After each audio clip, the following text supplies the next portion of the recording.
백낙청 TV를 찾아주신 시청자 여러분 감사드립니다. 오늘 저와 함께 공부길을 걸으실 분은 창비사 편집자 정소영 씨입니다. 간단하게 자기소개하고. 안녕하세요. 저는 정소영이라고 하고요. 창비에서 청소년 문학 편집을 주로 하고 있습니다. 창비에 입사한 지는 15년 정도 됐고 주로 편집한 책들은 청소년 문학 아몬드 같은 책을 만들어 온 사람이고, 사실은 백낙 선생님을 제가 곁에서 뵌 시간들은 꽤 긴 편이었는데 이렇게 궁금한 것들을 한꺼번에 모아가지고 질문할 기회는 없었던 것 같은데 이렇게 자리를 마련해 주셔서 감사드리고요. 영광이고 감사한 만큼 오늘 못 물어보면 앞으로도 계속 못 물어본다, 약간 이런 마음을 가지고 왔고, 좀 질문을 드리는 입장은 제 주변의 평범한 친구들 그리고 여성들, 시민들을 대신해서 묻는다 이렇게 생각하고 왔으니까 잘. 그나마 내가 추임새를 하려면은 네. 그게 아주 좋은 입장이에요. 정소영 씨는 지금 창비사 편집 네. 간부이고 예. 또 나는 명예 편집인인가 이렇잖아요. 그런데 그런 거 떠나서 우리 오늘 계급장 떼고 네. 얘기를 하면 좋을 것 같아서, 그래서 나도 정 부장이라고 부르질 않고 네. 소영 씨라고 부를게요. 네. 네. 감사합니다. 이렇게 영광스러운 자리에서 뭔가 질문하지 말아야지라고 생각하거나 일부러 제가 막 거르거나 그런 거 없이 좀 질문지 써봤는데 말씀 잘 해주실 거라고 기대를 하기도 하고, 제 안에서 어떤 정답이 딱 있지 않은 상태에서 정말로 물어보고 싶은 거 물어보는 자리를 가진다고 생각하고 왔습니다.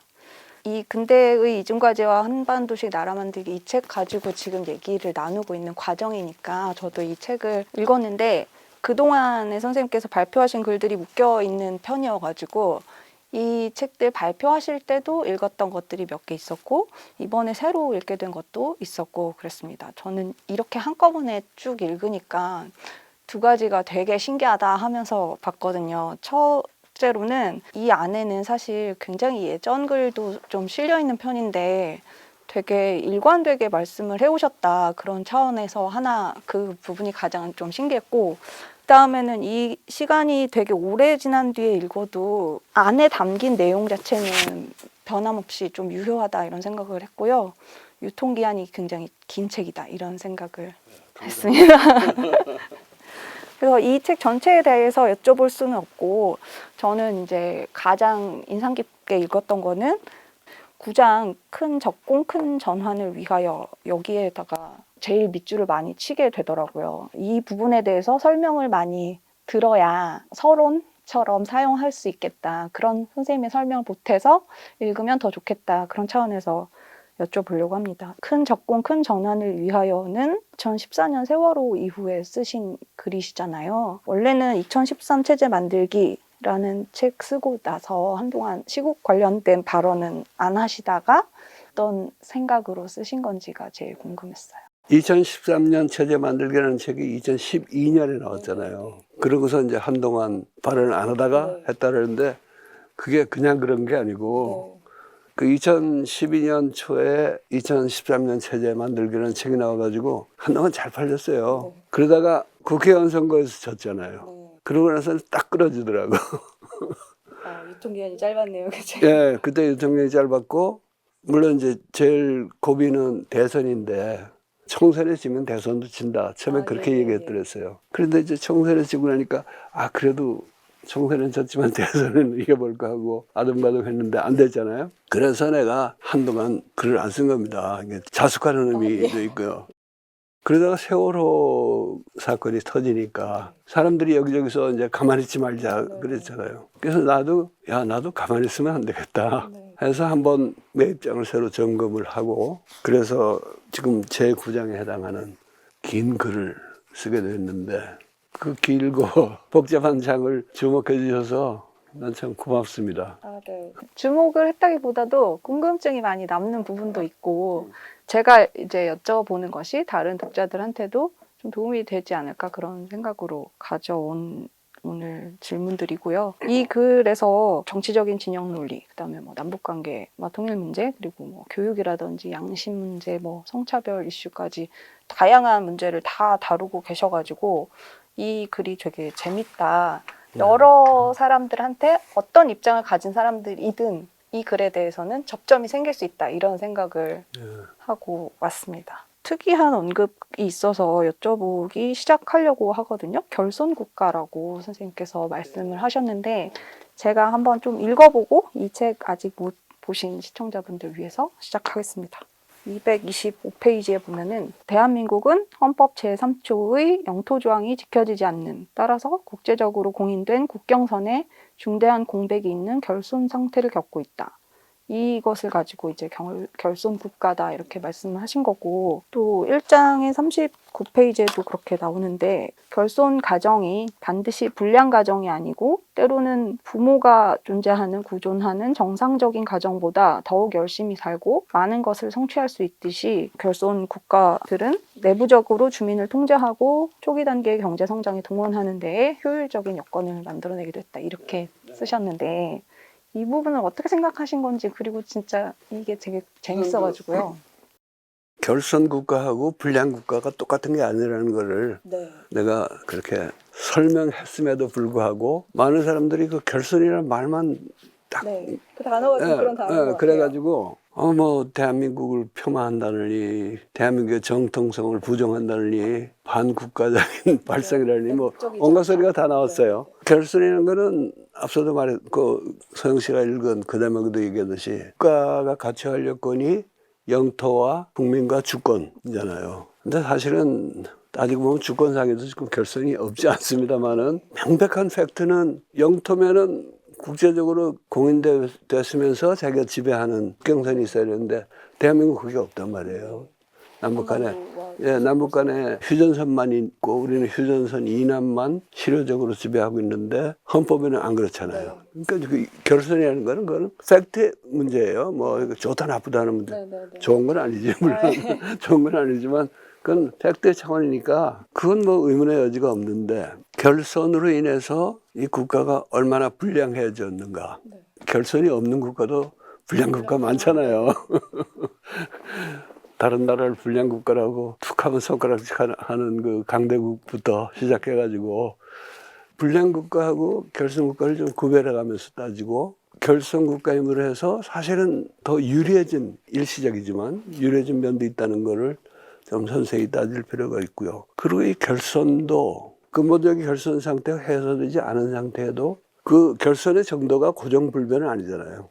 조금 완화되기도 하고 가령 우리의 경우는 국경선이 없더라도 그 휴전선이 항상 불안한 상태하고 남북 간에 어느 정도 합의와 협력이 이루어져 가지고 조금 안심할 수 있는 선이 된 것하고 그때그때 다르단 말이죠. 그래서 그런 건 조금 섬세하게 구별해 가면서 우리 상황을 판단하는 게 낫지 않은가 그런 생각이었죠. 네, 원래 그러면은 불량 국가랑은 좀 다른 차원의 말씀이다라고 쓰셨던 게 아니, 저는 좀 약간 재미있었던 부분이 우리가 우리 스스로를 가지고 설명을 할 때 우리는 이렇게 강한 국가다, 우리는 이렇게 뭐 대단한 나라다 이렇게 평가를 하는 부분만 굉장히 강조돼서 역사관들 같은 네네 그렇게 해오는 과정에서 그게 이제 연원을 거슬러 올라가면서 박정희 시대에 이렇게 경제 성장이 압축적으로 발달하지 않았느냐 이런 얘기를 하는 얘기들로 꿰어 맞추어진 그런 부분에 대해서만 많이 듣다가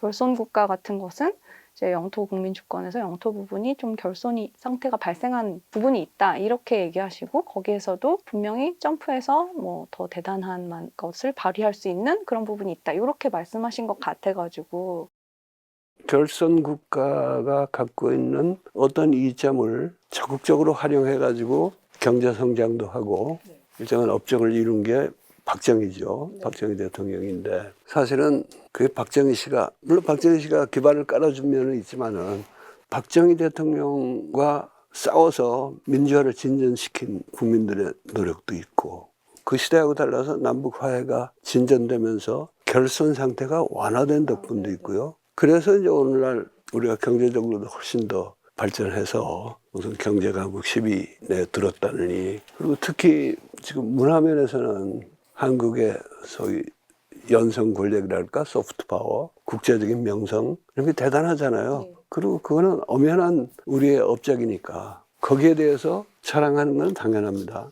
그렇다고 해서 결선 상태가 사라졌냐? 네. 그건 아니란 네, 말이에요. 네, 네. 결선 국가 치고서는 불량 국가에서 상당히 멀어졌는데 아직도 불량 상태로 있는 건 뭔가 이것도 우리가 성찰하면서 네. 자랑해야지. 결선 상태가 국경선이 없다는 것만은 아니다라고 했는데 그럼 영토, 국민, 주권 그 3대 요소 중에서 주권에도 지금 중대한 결선이 있거든요. 그래서 군사 주권이 없잖아요. 예. 뭐 말로는 평시 작전권은 있다 그러지만은 작전권이라는 건 전쟁하기 할 때 작전권이 중요한 거지.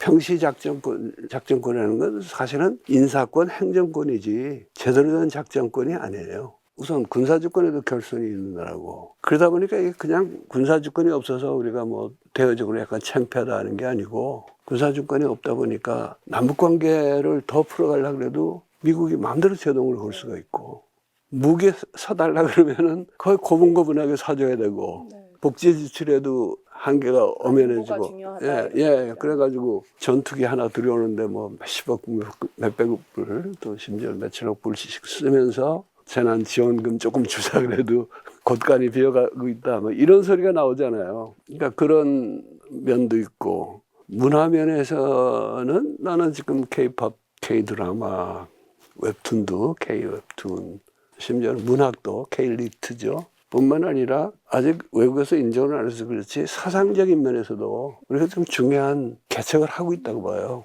그런데 그거는 참 이런 결선 국가에 살면서도 우리 국민과 시민과 우리 민족이 워낙 그 저력이 있기 때문에 이게 발휘되고 있는 거지 아직은 이게 충분히 발휘 못하고 있고 인정을 못 받고 있다고 봅니다. 어떤 부분에 있어서 주권 국가라고 말할 수 없는지, 어떤 부분에 있어서 영토적인 면에서 아직 국경선이 확실하게 갖춰지지조차 못한 상황인지에 대해서 우리 스스로 2022년 사는 사람들이 좀 더 아는 게 조금 필요한 것 같고 그 부분을 조금 놓친 채로 자기 자신에 대한 객관적인 인식이 좀 부족해지는 그런 면이 있는 것 같습니다. 어떤 사람이 팔다리 중에 뭐 하나가 묶여 있는데 그 잊어버리고서 남들처럼 움직이고 뭐 일을 하려는데 안 되잖아요. 그럼 왜 안 되는지 우선 그 원인부터 알아야 되는데 그거는 빼놓고 팔다리 중에 네가 뭐 제대로 열심히 안 해서 그렇다느니 뭐 어떠더니 이렇게 서로 네 탓하고 이제 그러다 보면은 정치도 안 좋아지고 민주주의도 제대로 안 되고 그런 거 아니겠어요? 저는 이제 편집자로서 소설이나 다른 콘텐츠를 소비하기도 하고 만들기도 하는 독자이자 생산자 그리고 유저인데요. 요즘 소설 보면은 뭐 소설 속의 주인공이 예를 들어서 뭐 백인 남성이다. 그리고 뭐 이성애자고 중산층이다. 이러면은 일단 좀 보기 싫은데? 라든지 좀 여기서 별거 뭐 더 얻을 게 뭐가 있을까? 라든지 좀 그런 생각이 드는 것 같고 그보다는 그렇게 1세계 서구를 다루는 것보다는 점점 더 제3세계 아시안 여성이라든지 퀴어, 뭐 이민자 뭐 등등 이렇게 더 소수자성을 다루는 정체성이 그렇게 발휘되는 작품들에 훨씬 눈이 많이 가서요. 그런 내용들을 훨씬 주목하고 있는 것 같은데 이렇게 서구 중심이 아니라 주변부의 이야기에서 훨씬 재밌다, 더 큰 에너지가 있다, 폭발력이 있다 이렇게 생각하는 게 맞는 건지 이제 그런 것도 좀 궁금하고 제가 선생님한테 질문을 하고 싶은 게 이게 딱 부장이랑 연관되어 있는 건 아니지만 선생님께 이제 질문할 수 있는 자리가 생겼다라고 했을 때는 이 부분 너무 물어보고 싶은 거예요. 그래서 문학 작품 읽을 때 아니면은 뭐 영화나 드라마 같은 걸 볼 때도 담론적인 차원에서 적용할 수 있는 제가 이렇게 1세계 작품들 말고 제3세계 민족이나 국가의 작품을 더 재미있게 보게 되는 이런 현상 같은 게 의미가 있는 건지 그렇게 담론적으로 적용을 해서 작품을 판단을 하고 있는 게 맞는 건지 틀린 건지 잘못된 건지 그런 게 좀 궁금했어요. 우선 그 담론을 적용한다는 표현에 대해서 약간의 토를 달면은 그게 문학 작품이든 영화든 드라마든 먼저 작품 자체로서 우리가 받아들이고 내 나름의 판단을 하고 그리고 나서 이제 그거를 더 좀 분석해가지고 설득력을 높이려고 할 때, 그럴 때 이제 필요한 담론을 끌어들이는 거지. 담론을 적용해서 뭐 감상할 필요는, 그럴 필요는 없다고 생각하는데, 내가 솔직히 말하면 백인 남녀라든가 이성애자들이라는 거, 요즘 나오는 서양 소설을 너무 안 읽어서 그게 어떤지 지금 판단은 잘 못하겠어요. 그런데 우리 아시아에서만 보더라도 가령 일본하고 우리하고는 많이 사회가 다르잖아요. 한때는 일본 문학이 훨씬 앞질렀다 그랬다가 요즘은 우리 독자들도 돌리는 경향이 있는데, 내가 1988년에 일본에 갔을 때 주로 이제 이와나미 쇼땡, 이와나미 출판사 주변에 진보적인 작가들을 많이 만났는데, 그때 이제 노마 히로시 선생이라고 돌아가셨지만 그런 분들이 거의 이구동성으로 하는 말씀이 일본 문학은 언어의 힘을 상실했다. 88년도에 이미 그런 얘기했어요. 그때가 이제 황석영 소설이라든가 이런 게 일본에 소개되기 시작했을 때예요. 그러면서 이 황석영의 소설을 보면은 언어의 힘이 살아있다. 한국 소설에는. 그런 말씀을 하셨는데, 아마도 그 뭐 예외적인 사례들은 얼마든지 있겠지만은 크게 봤을 때 일본에서는 그 언어의 힘이 그 사이에 크게 회복된 것 같지 않고, 한국은 소설 망했다고 하는 우리 평론가들도 많지만 나는 그렇게 안 보거든요. 한국 소설은, 한국 문학은 지금 그야말로 살아있고 언어의 힘을 그대로 견지하고 있다, 이렇게 보는 건데, 근데 뭐 일본 문학도 더 들여다보면은 그게 이제 꼭 맞지 않을 수도 있고, 다른 작품들도 있을 수 있죠. 중국 문학은 또 성격이 다르고요. 그래서 간단하게 뭐 할 수는 없지만은 소영 씨 얘기하는 대로 우리 문학은 점점 재밌어지거나 적어도 그 활기를 유지하고 있고, 소위 제1세계, 일본도 이제 엉거주춤하게 거기 걸쳐 있잖아요. 그쪽의 주류 문학은 확실히 재미가 덜해지지 않나, 이런 느낌은 가지고 있어요. 그런 생각을 하게 되면서도 제가 이 자리에 어떤 종류의 입장, 어떤 정답, 이걸 가지고 지금 질문을 드리는 건 아니었는데, 예를 들어서 지금 1세기의 주류 문학이라고 할 만한 중년 남성의 시각으로 쓰여지는 작품들이 어떠냐라는 것보다도 지난 세기, 예전의 1세기 고전들에 대한 평가 자체까지도 조금 더 다시 읽기 같은 걸 하면서 오히려 조금 편화되는 그런 부분도 있는 것 같아서, 그거는 또 오히려 편협해지는 길이 아니냐, 선생님께서 그렇게 생각하시고 쓰신 것처럼. 나는 이제 전반적으로 그런 풍조에 동조를 안 해요.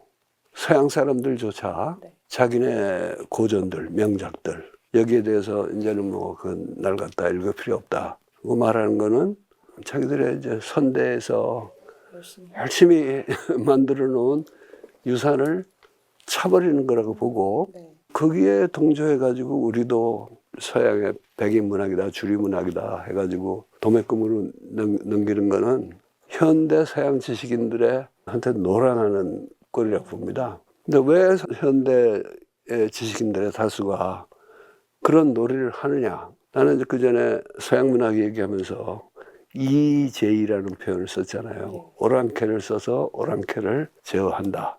우리 이제 동아시아 역사에 있는 표현인데,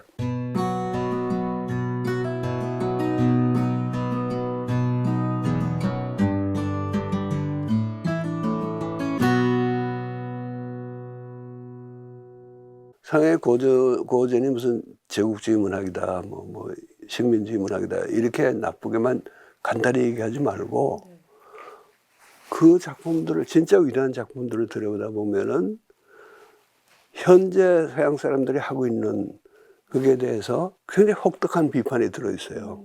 한 작품 안에. 내 경우에는 그런 작업을 좀 집중적으로 한 게 로렌스 연구잖아요. 근데 로렌스만 아니죠. 뭐. 그것을 우리가 쉽게 외면하지 말고 거기서 그런 요소를 우리가 찾아내서 활용하자. 그래서 저들 오랑캐로 하여금 오랑캐를 제어하게 하자. 이제 이런 걸 썼는데, 서양 사람들이 지금 소위 최신 풍조가 무슨 정전이라는 건 없다느니 명작이 무슨 따로 있냐. 명작이나 뭐 통속적인 문헌이나 똑같이 봐야 된다. 하나의 문화현상으로.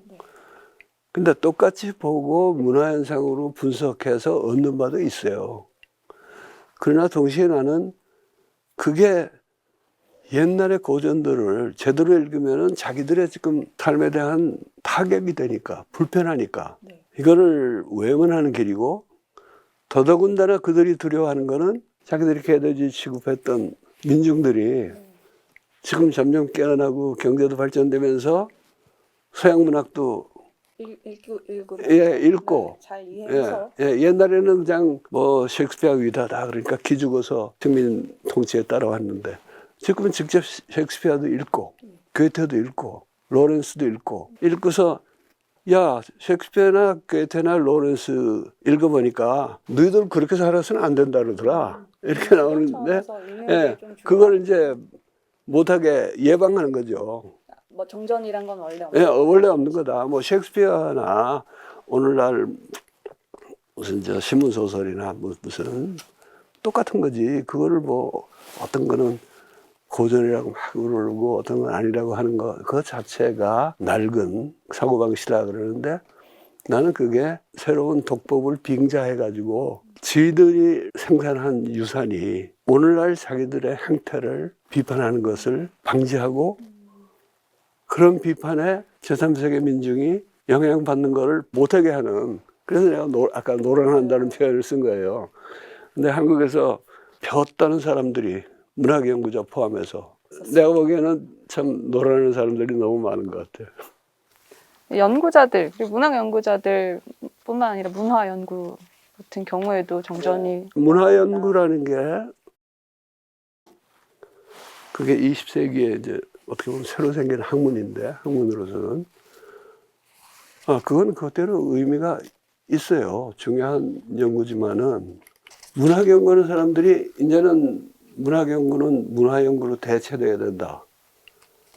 뭐 하는 거는 나는 그거는 직무유기고 우리나라 지식인이라면은 그건 남들의 장단에 노란하고 있는 거리라고 봐요. 이 근대 이중과제와 한반도식 나라 만들기 이 책을 나오는 이 담론들이 너무 여러 가지라서 그거를 원래 이제 이 책은 이런 의도로 집필했습니다 같은 저자의 말씀 같은 게 좀 필요하잖아요. 그래서 그 의도뿐만 아니라 담론 차원에서도 이거를 설명을 여러 단위의 여러 공간적인 단위, 그다음에 시간적인 단위로도 여러 단위로 얘기할 수 있는 책 같은데 그 부분에서 좀 설명을 듣고 싶은 생각이 들더라고요. 이중과제론도 있고 분단체제론도 있고 그 변혁적 중도주의도 있고 그래서 이게 어떻게 생각해야 되지? 이런 게 처음 너무 어렵다. 너무 어려운 사람들에게 이건 이런 거야 라고 한번 말씀해 주세요. 조금 설명하자면은 그게 다 차원이 다른 담론 아니에요? 네. 그러니까 제일 추상 수준이 높고 추상 수준이 높다는 거는 추상적인 면이 강한 대신에 적용 범위가 넓어진다는 거죠. 네. 그러니까 근대의 적응과 근대 극복의 이중 과제라 그러면 지금 말씀하신 그 세 가지 중에서는 제일 추상 수준이 높아요. 왜냐하면 근대 전체에 해당되는데 근대라는 게 처음 자본주의가 발생할 때는 서구의 한쪽 구석에서 했는지 모르지만은 지금 세계 전체를 덮고 있잖아요. 그러니까 근대 이중과제론은 지금은 지구 곳곳에서 적용이 안 되는 데가 없어야지 맞지. 그러니까 그냥 추상적인 담론을만 할 게 아니라 여기저기 이제 적용도 해봐야 되는데 그것이 한반도에 적용될 때 나타나는 게 분단체제론이에요. 그리고 그 분단체제론이 남한 사회, 한국 사회의 실천 노선이랄까? 정치 중심이 되지만은 실행 노선, 변혁적 중도주의가 됩니다. 근련에 와서 내가 이걸 조금 확장을 해서 이 책의 2장인가? 2장이죠. 3.1 한반도식 나라 만들기 위해서는 일제시대를 되돌아보면서 그때도 변혁적 중도주의라고 부를 만한 노선이 있었다. 있을 뿐 아니라 그게 이제 확실한 중심 세력이 못 됐다 뿐이지 그 이념이 가장 원만하고 정당한 것이 아니었겠냐. 그래서 뭐 도산 안차호 선생이라든가 만해 한용운, 벽초, 홍명희, 소왕, 조영은 이런 분들을 예를 들었어요. 몽양, 여운형. 그래서 조금 그 확장되긴 했지만은 원래는 분단 시대에 북한은 좀 전혀 케이스가 좀 다르고 남한의 경우에 분단 체제론이 제대로 적용돼서 분단 체제 극복을 하려면은 변혁적 중도주의가 필요하다. 이제 이렇게 이게 되게 궁금했었고 이거를 이렇게 좀 일목요연하게 해서 듣고 시작하면 훨씬 좋을 것 같다 읽기가 그런 차원에서 여쭤봤고 전 세계로는 이중과제론 한반도 차원에서는 분단 상태가 문제가 아니라 체제화된 것이 그렇죠. 체제화된 분단. 체제화된 분단이 중요하고 그것을 극복을 해야 된다. 이런 그걸 차원에. 극복하려면은 적어도 남한의 경우에는 변혁적 중도주의가 필요하다. 그런데 이 원래 변혁하고 중도는 이게 안 맞는 말 아니에요. 상충하는 말이에요. 혁명인 것 같이 예, 느껴지는데 사실은 그러니까 이게 중도를 해야 된다. 자칫하면은 이런 말장난처럼 들리는데 근데 원래 모순이 약간 있는 듯해야 네. 재미있는 이론이 됩니다. 아니 그러니까 재미있으라고 일부러 모순 있는 개념을 내가 나열한 건 아니고 적용되는 차원이 달라요. 변혁이라는 거는 한반도 체제, 한반도 전체의 분단 체제를 변혁하자는 것이고 중도주의라는 거는 그 변혁을 위해서 남한 내부에서 이 변혁 작업에 안 맞는 온갖 단순 논리, 좌든 우든 이거를 좀 우리가 벗어나서 광범위한 중도 세력을 만들자 하는 거니까.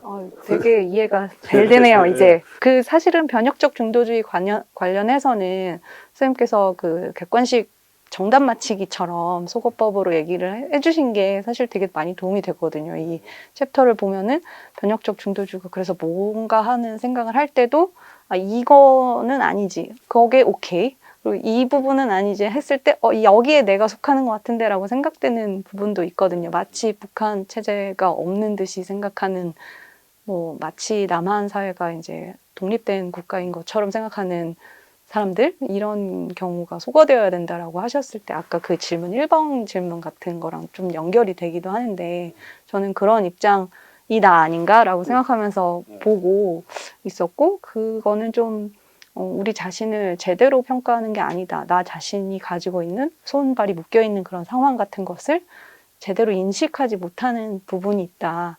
그렇기 때문에 변혁적 중도주의에서 얘기하는 다른 것들이 다 소거되고 이렇게 하는 것이 좀 상식적이지 않나라고 선생님께서 말씀하신 것에 그 논리적으로 설득이 됐던 거여서 이 변혁적 중도주의 부분, 그 소거법으로 설명하는 그 부분들은 좀 많이 읽어보셨으면 좋겠다는 생각을 하고 있었고. 저는 쉽게 말해서 우리가 선다형 시험 칠 때 찍는 기술 있죠. 아닌 거 이렇게 찍다. 그게 되게 중요한 것 같아요. 소영 씨가 이렇게 긍정적으로 봐주니까 내가 용기를 얻어서 한마디 더 붙이는데 구장은 촛불혁명 이전에 쓴 거잖아요. 구장은.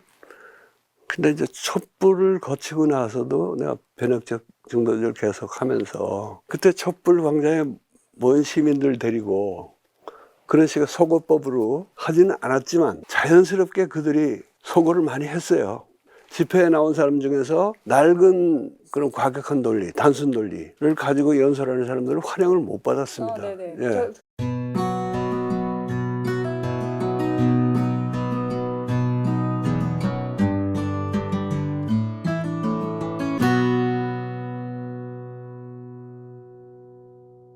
자리에 나가봤었기 때문에 알고 있습니다. 그런 부분. 그렇죠. 그러니까 변혁적 중도주의라는 개념이 없고 그 용어가 없다 뿐이지 이미 우리는 촛불 대항쟁을 겪으면서 변혁적 중도주의 외에는 답이 없다 하는 암묵적인 합의는 이루어졌다고 나는 자부합니다. 그러니까 이를테면은 지도부가 따로 있고 뭐 따라와라라든지 이 선명한 이론으로 가야 된다라든지 그런 것에는 다 동의를 안 했던 것 같거든요. 집회라는 게 처음에 민주노총이 이제 시작을 한 거네요. 근데 민주노총 연사들이 환영을 못 받았단 말이에요. 그렇죠. 그리고 깃발도 되게 재미난 깃발들이 많았고. 그분들은 굉장히 서운해해요. 서운했어요. 그때도 내가 알기로는. 그러나 그건 이제 내식으로 표현하면은 군중이 직감적으로 판단하기는 이 민주노총의 지도 노선은 변혁적 중도주의하고는 거리가 있다. 이렇게 판단을 했던 거라고 봐요. 그렇지만 뭐 사실 변혁적 중도주의라는 단어를 알지 못한 채로 많이 나왔을 텐데. 아, 그럼요. 예, 그러니까 다소 아전인수하는 면도 없지는 않습니다만. 그게 선생님께 여쭤보기로 가져온 질문들 중에서 제일 좀 드리기 어려운 질문도 있는데 2030 여성들 입장에서는 분단 체제는 분단 체제대로 극복을 해나가면 되는 거 아닌가.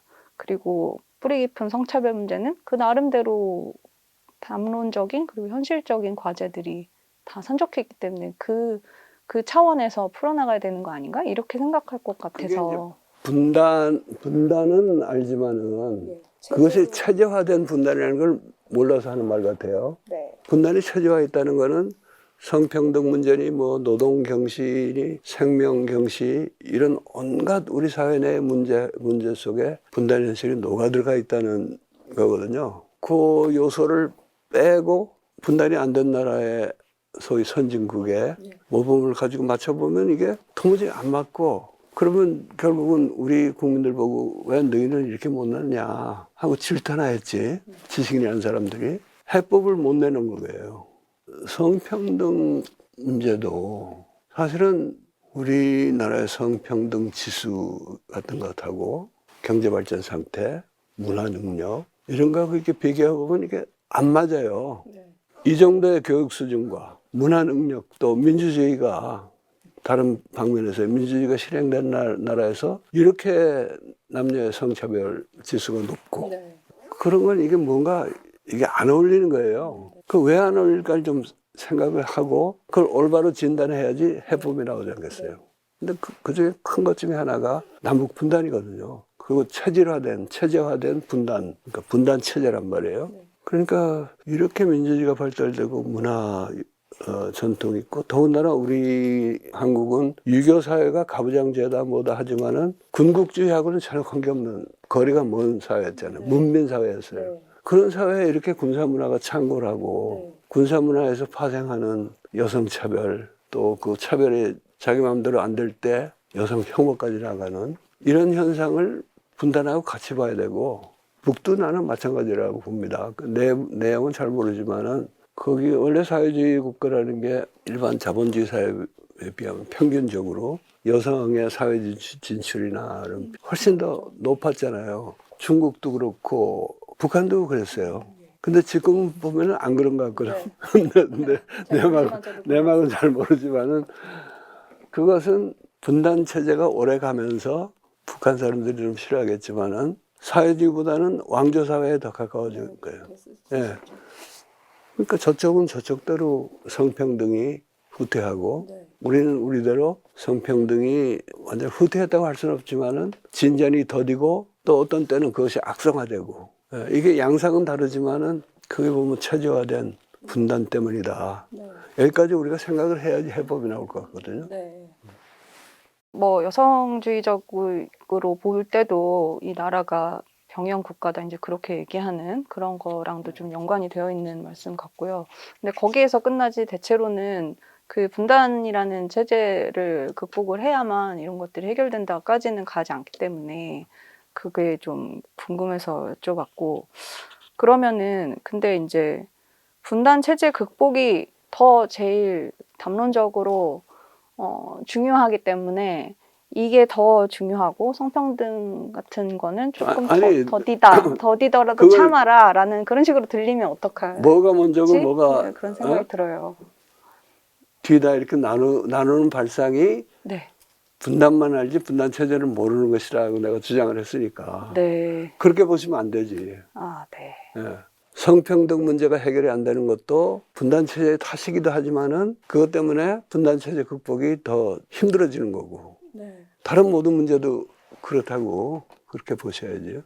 선생님, 요 9장 아까 말씀드리기 시작했던 9장에서 성차별 철폐와 음양의 조화라는 소 챕터가 있는데 여기에 대해서도 좀 궁금증도 남고 해서 여쭤봅니다. 성차별 철폐라는 것이 궁극적으로 성별 철폐를 목표로 삼을 수는 없다. 이렇게 말씀을 하셔서 아 그렇지 성별 자체가 철폐되는 건 아니지. 여기에 그게 이제 동의가 되었거든요. 계급 철폐 운동하고 본질적으로 다른 면이죠. 네. 계급 철폐 운동은 궁극적으로는 계급을 없애자는 운동 아니에요. 네. 근데 남녀 차이를 없애면은 없앨 수는 없잖아요. 그래서 그렇게 얘기를 하시면서 음양이라는 그 동아시아 전통 개념을 한번 생각해 보자라고 제안을 하셨는데 저는 여기서는 그냥 감정적으로 사실은 받아들이기가 좀 어려워졌던 것 같아요. 네, 그래서 네. 선생님께 그냥 말씀을 네, 드리자면 네. 이게 제가 동양 사상보다는 서양 이론에 훨씬 더 익숙한 세대여가지고 그런가 싶기도 한데 음은 곧 여자다. 뭐 양은 남자고 양기가 있는 남자. 뭐 그래서 음이 헌신하고 인내해서 양이 빛날 수 있게 뭐 내조를 해라. 약간 이런 차원에서 음양 얘기가 늘 나오니까 그런 비유가 곧장 떠오르게 되는 음양의 조화라는 거를 왜 얘기를 하셨을까 이런 게 궁금했습니다. 그러니까 그게 전략적으로 잘한 건지 못한 건지 모르겠어요. 왜냐하면 그때 창비 담론 아카데미라는 걸 할 때 우리 편집위원들도 있고 물론 외부 인사도 있고 근데 거기서도 우리 창비 편집위원도 그 대목에서는 뭐 별로 그렇게 지금 소영 씨 말대로 정서적으로 이게 받아들이기 어려운 모양이고 그 전에 내가 좋은 선생하고 좋은 교수하고 대담했잖아요. 바로 이 구장이 실린 백낙성의 한반 대전환의 길을 묻다. 그래가지고 각 분야의 전문가들을 선생님께서 인터뷰하시는 그렇죠. 것처럼 그때는 하신 내가 거죠? 이제 모셔가지고 그분들을 인터뷰했는데 여성 분야에서는 좋은 교수를 모셨죠. 굉장히 훌륭한 분이잖아요. 여성 운동도 하고 사회 운동도 하고. 그런데 이제 그 대목에 가서는 아주 대놓고 그 얘기가 섭섭했다, 서운했다 이렇게 나왔어요. 그래도 해명을 시도하다가 해명까지는 좋은데 적극적인 논쟁이 되는 건 바람직하지는 않겠더라고요. 왜냐면 지금 소영 씨의 경우는 나를 찾아와서 묻는 형식이고 그분은 내가 모셔왔는데 거기서 뭐 길게 논쟁을 해서 내가 이겼을지 졌을지 모르지만은 이겨도 문제고 그래서 내가 금방 꼬리를 내렸죠. 그래가지고 알겠다.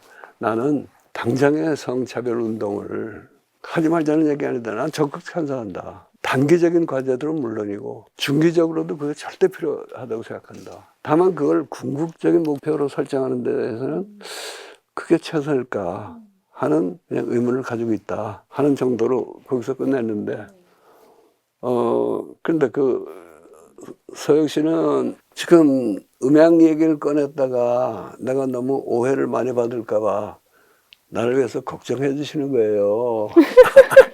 아니면은 그게 동의할 수 없다는 거예요. 그게 이제는 이 질문을 할 때 뭐 제가 공격을 해야지 이렇게 해서 온 건 아니니까 근데 이렇게 음양의 조화 같은 얘기를 읽어봐라 라고 할 때 주변에 이제 여성 친구들, 후배들한테 읽히면 그런 저와 비슷한 감정적인 방어가 나올 텐데 이게 제가 선생님 막 저자의 의도를 잘 파악하면서 읽어보려고 했을 때는 남녀가 각각 각기 음양 두 면을 다 지녔고 이렇게 말씀하셔서 그런 부분 같은 거는 오해를 풀 수도 있지 않을까? 그런 생각이 좀 들었거든요. 그건 사실은 동아시아의 음양론의 상식이거든요. 상식이 없었고. 상식이에요. 그런데 사람들이 너무 상식이 없어. 네. 예, 그런 상식이 없어. 그러니까 어떤 사람의 체질을 놓고도 어떤 사람은 음체질이다, 양체질이다. 같은 사람, 남녀를 불문하고 그러기도 하고 또 이게 우주론하고도 관계 있잖아요. 우주의 음양이 있고 음양 오행. 그렇기 때문에 남자는 양이고 여자는 음인데 음이 양을 잘 받들어서 빛나게 해야 된다 하는 거는 우리 전통 일단 틀렸다. 음양을 왜곡하는 거예요. 첫째는 남자가 양이고 여자가 음이라 하는 그게 고정되게 안 된 게 아니고 음양이라는 건 훨씬 다양하게 적용이 되는 거고 또 하나는 원래 우리 태극기를 봐도 그렇지만은 그 태극 모양이 빨간 게 위에 있고 파란 게 아래 가 있는데 그러나 이게 이렇게 맞물려 가지고 사실 어느 게 위고 어느 게 아래라고 말하기가 힘들게 돼 있어요. 그게 이제 원래 건데 물론 이게 이제 오랜 세월을 그 유교 사회가 그 나름의 질서를 만들고 가부장제 유지하고 가부장제뿐 아니라 천자나 군주를 중심으로 한 굉장히 그 세밀한 위계 사회가 됐잖아요. 그러다 보니까 자연스럽게 음양론이 남존 여비론으로 발전을 한 거죠. 그러니까 그건 남존 여비론이 아닌 음양론도 얼마든지 가능하다. 어떻게 실현할지 모르지만 그런 생각을 해야 되고. 오마이 TV에 유튜브에 출연하셔서 개혁의 딸들한테 이제 이재명 지지를 밝히고 민주당에 막 입당 러시까지 한 그래서 자기 자신의 집단의 의제를 굉장히 실현을 해낸 그 2030 여성들한테 못난 남자를 함께 좀 데려가 달라 이렇게 말씀을 하신 것을 읽어봤고 20대 여성의 앞에 현재 뭐 N번방이라든지 뭐 임금 차별이라든지 취업문 자체가 다르다든지 이런 식으로 살아남기가 너무 어려운 상태인데 어떻게 다 데려가 달라라고 말씀하시는지 너무 이제 가혹한 거 아닌가 여성들 입장에서는 그렇게 생각이 돼서 여쭤봤거든요. 우리가 정말 조금 거리를 두고 나라 전체의 장래를 생각하고 또 여성들의 능력을 충분히 발휘해서 이 사회에 최대한의 기여를 하는 방법을 생각할 때 아니 못난 사례들도 좀 교화하고 선도하라는 말이 뭐 그렇게 나빠요. 그러면은 선생님께서는 2030 여성들이 이번 대선을 겪으면서 사실은 제일 중요한 집단으로서 투표를 해냈다. 그리고 냉소를 바꿔냈다.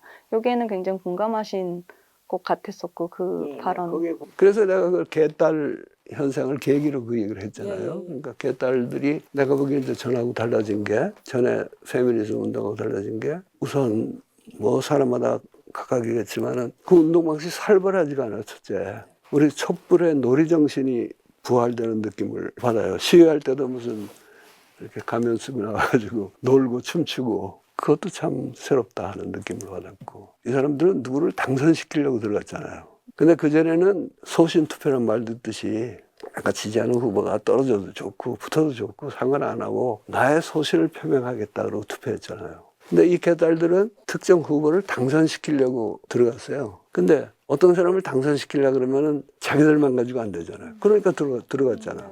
예.